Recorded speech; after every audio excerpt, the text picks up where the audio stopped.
अब सबसे प्यारी कथा आती है बैद्यनाथ भगवान की, कि भगवान बैद्यनाथ कैसे प्रकट हुए और कैसे वहां पर बैद्यनाथ भगवान की स्थापना हुई। बहुत प्यारी कथा है भगवान बैद्यनाथ की। एक समय की बात है, रावण ने घनघोर तपस्या करी। रावण ने इतनी तपस्या करी, रावण कहता है कि आज तो भगवान को प्रकट करके ही मानूंगा। और तपस्या करने के लिए कहां पहुंच गया? पहले तो लंका में बैठ के तपस्या करी, जब उसको लगा भगवान से प्रकट नहीं हो रहे तो पहुंच गया कैलाश। बोला अब यहां बैठ के भगवान की तपस्या करूंगा। अनेक वर्ष व्यतीत हो गए, भगवान से प्रसन्न नहीं हुए, भगवान से प्रकट नहीं हुए। रावण ने अपना एक एक शीश काटा और भगवान को समर्पित करने लगा। और जैसे ही रावण ने अपने 9 सिर भगवान शिव को समर्पित किए, 10वां सिर काटने के लिए जैसे ही अपना तलवार उठाई, सिर काटने लगा, भगवान शिव प्रकट हो गए। बोले अरे रावण ठहर जा भाई, ठहर जा, बता क्या चाहता है।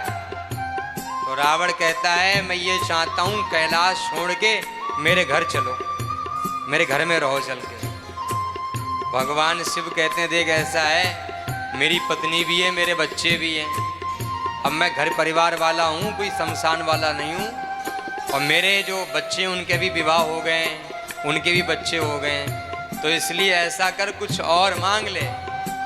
तब रावण कहता है कि ऐसा करो, मुझे अपना ही स्वरूप दो, जिससे मैं जब चाहूँ जो चाहूँ मांग लूँ। ये नहीं कि बार बार मैं आपका ध्यान लगाऊंगा और मैं बार बार आपकी तपस्या में बैठूंगा, तब आप प्रकट होकर के मुझे वरदान दोगे, मुझे आशीर्वाद दोगे।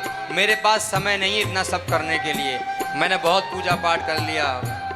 भगवान शिव बोले देख भैया, अगर तू इतना ही बड़ा मेरा भक्त है तो ऐसा कर, तू ये शिवलिंग लेकर के जा, लेकिन एक शर्त है।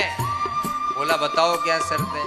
बोला शर्त ये है, ये शिवलिंग लेकर के तो जा रहा है, ये शिवलिंग तू जहाँ स्थापित करना चाहता है इसको वहीं जा करके रखना।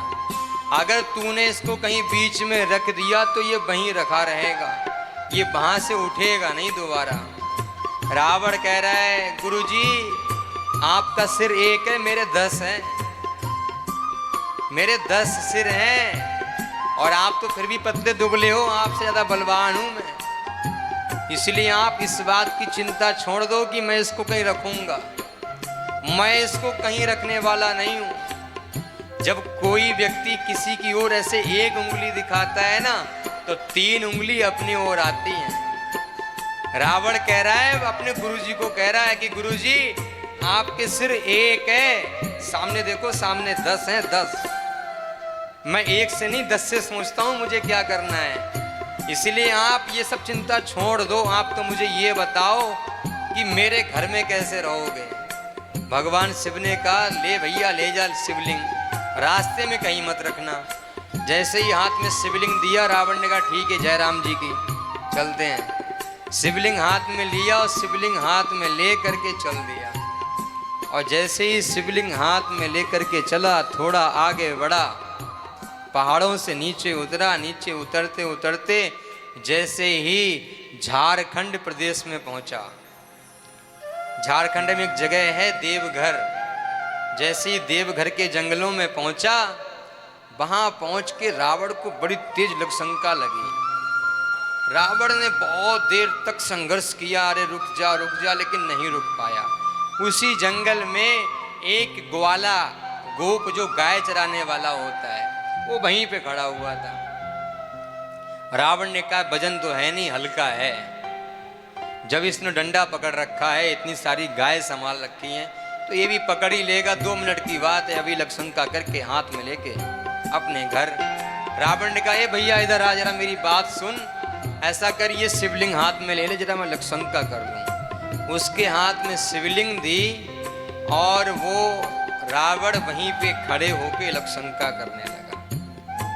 जब लक्षशंका करने लगा, एक क्षण बीता, 2 क्षण बीता, एक पल बीता, एक घड़ी बीती, एक पहर बीता।